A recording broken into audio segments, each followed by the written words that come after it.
Genesis chapter 13. Agsina da Abram ken Lot. Manipod ijay Ehipto, nagdariyasat ni Abram nga agpaamyanan, ket napan idi akin bagatan apaset ti Kanaan. Intugot na ti asawa na ken dagiti amin asanikwana agraman ni Lot. Paknang idin ni Abram, ado ti karnero, kalding ken baka na, agraman pirak ken balitok. Manipod sa jay nagturong ijay Betel, ket naduma-duma ti nagsardingan na iti dalan. Dinteng iti nagbaitan ti Betel ken ay agsigod a nagkuampuan na.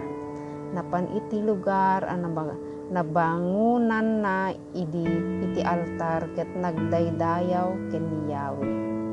Adumet ti karnero, kalding ken baka ni Lot. At dabukod na a familia ken ado nga adipen.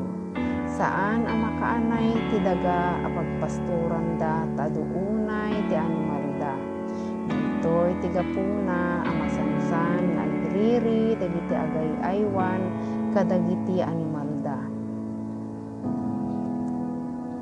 Agnanaed pay laeng idi dagiti Kananeo ken Pareseyo iti dayta a teptaar.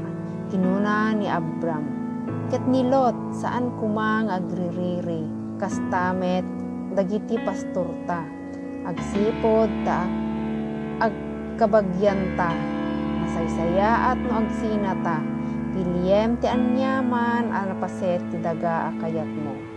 Pagyanan ket innakmet iti sabali. Inwaras ni Lot ti panagkita na ket ni matangan na ti antero at anap ti Jordan, agingga na ijay suwar.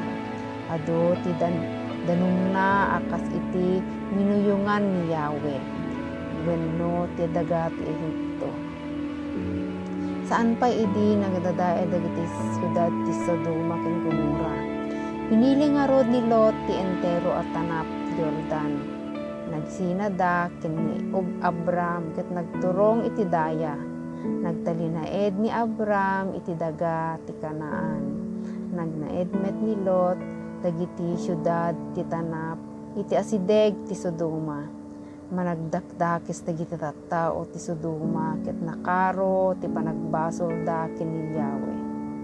Kalpasan ti panagsinada Abram ken ni Lot, kinuna ni Yahweh ken Abram, iwaras mo ti panagkitam iti aglawlaw mo.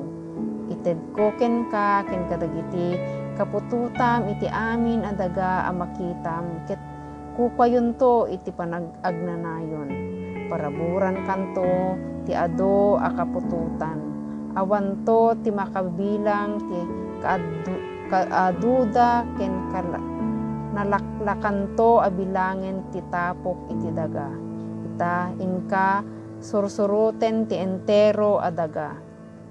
Ita in gapo ta ited ko amin ken ka daytoy. Inalis nga rod ni Abram ti kampo ket nagnaed iti asideg iti kayo ti logo ti Mamre ijay Hebron. Nang bangon sadyay iti altar nga agpaay ken ni Yahweh.